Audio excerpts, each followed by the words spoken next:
What's up, everybody? Welcome back to the Dave Show. Hope you guys are doing well. Um, so today we're going to talk about something that's actually kind of disappointing for me, right? Maybe more than a little bit, maybe more than just kind of. But it's the fact that my go-to and my favorite rifle that I own, which is this one here, has not been reliable for me. Okay. And I've shown this on the channel a couple times before, but just for everyone that doesn't know, this is a 14.5 pin and weld build that's all Geisley and BCM parts. Okay. And, I first got it, I lubed it up, and I took it to the range and I zeroed it, and I had no issues. Came back, made my video, talked about it. And after that, I went back to the range with this a little later. And I hadn't relubed it again or anything. And after maybe like 30 rounds through this, on that second range trip, my bolt wasn't locking back on an empty mag. I'm like, okay, that's weird. And so it did that a couple times. And then I want to say it did it 2 or 3 times. And then what happened was I just started getting failures to feed, and they would all be pretty much the same failure. So basically what you would have is you would have the bolts right around here, okay? And then you would have, took out a round, I don't know if I can really show this too effectively, all right? But you would basically have just the tip of this round going up into the barrel, and it would be stuck in place by the bolt, okay? And so, the first time that happened to me at the range, I'm like, oh, that's weird.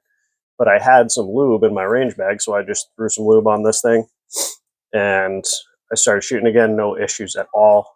And then I was like, okay, it just must, it's new. It must have been dry again or whatever. And, I just kind of went on thinking that there weren't going to be really any problems. All right. And then fast forward to yesterday, I was at the range, and yesterday was July 1st. And so as of yesterday, you can't buy ARs anymore in Rhode Island where I live. So I went to the range to shoot my AR. I don't know, because it felt defiant to me, right? To the tyrannical overreach. Okay. So that's what I did. And so I was at the range yesterday, and this wasn't the only thing I was, shooting. I did shoot my new 19 setup that I have, zeroed the optic, did all that fun stuff, or confirmed zero because it had already been zeroed on the slide, but whatever. But I wanted to shoot this, and I wanted to focus on shooting this and, get it hot and kind of run it. You know what I mean? And so I want to say I had cleaned and lubed this before this range trip yesterday. Okay.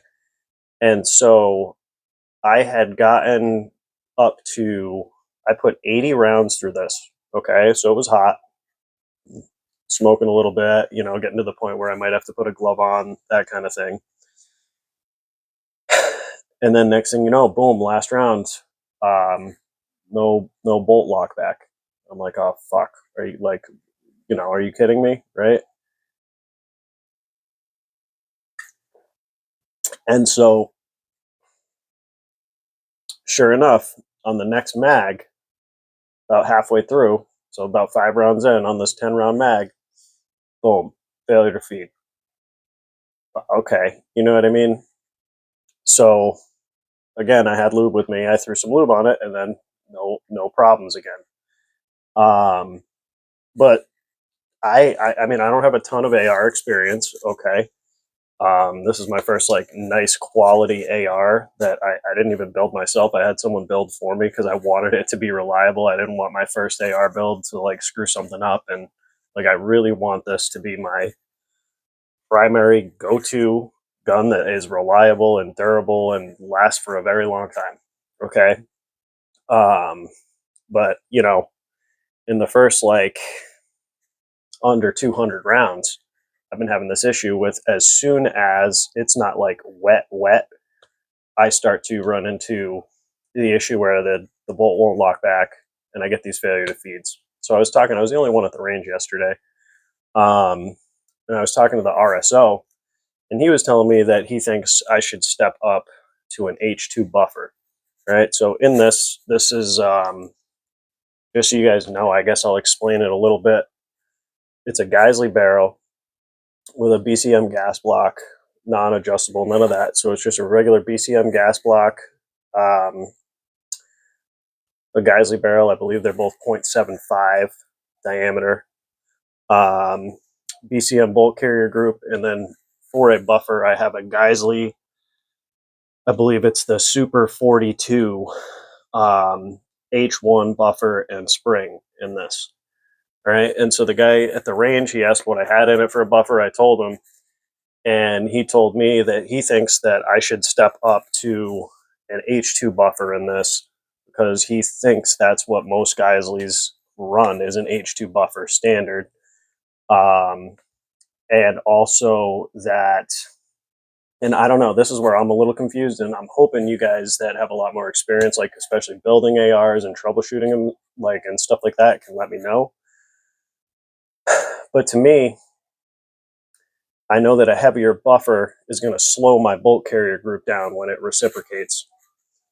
Okay, so is he saying that the bolt is moving too fast? So before a round can fully, come up and be chambered, the bolt's already coming down? Because I understand it from that point, right? But I don't know why I wouldn't get a hold open, a no hold open from an empty mag. To me, that almost feels like this isn't moving fast enough. I am going to take his advice. I am going to order an H2 buffer and put it in here and see how it goes from there, right? But, this up until that range trip was still in my mind. Like, yes, it's a newer gun and it hasn't been fully vetted, and this is why we vet guns, right? But I can't trust this right now. Like, I can't go to this rifle in a potential emergency or a life or death situation, or anytime I would have to defend myself or my family with a rifle. I can't grab this because unless it's super wet, it's not gonna, even if it is super wet, not even 100 rounds in, I might start having the same issue. Okay. So I have to go back to my first AR, which has been great for me, which is my Ruger AR 5.56. Okay. With just a red dot and a light, right? I've never had any issues with this. This is my first rifle. I just wanted something that was a little nicer and a little more, I guess, modern, with like a free flow barrel and not just like a carbine length gas system and plastic handguard, right? So I slowly acquired all the nice parts that I wanted. I basically hand selected every part that went into this because I thought it's what would serve me best. And this is what I ended up coming up with. Okay. And it's just frustrating for me that I'm having issues with it. Right. And so it could be something as, okay, like all I got to do is switch to the H2 buffer. All my problems will be solved.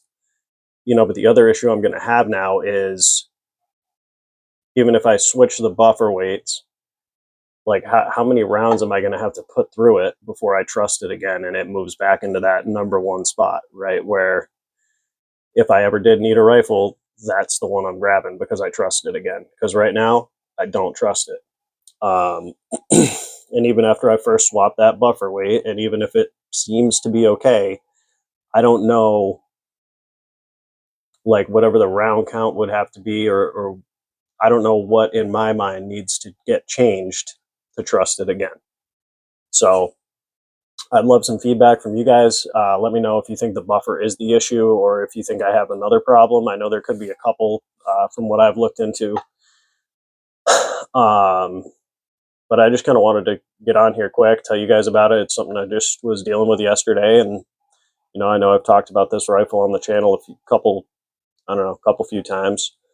So I'd love to hear your thoughts and your feedback. I'm really glad it's not my only AR and that I do have this guy here to fall back on, right?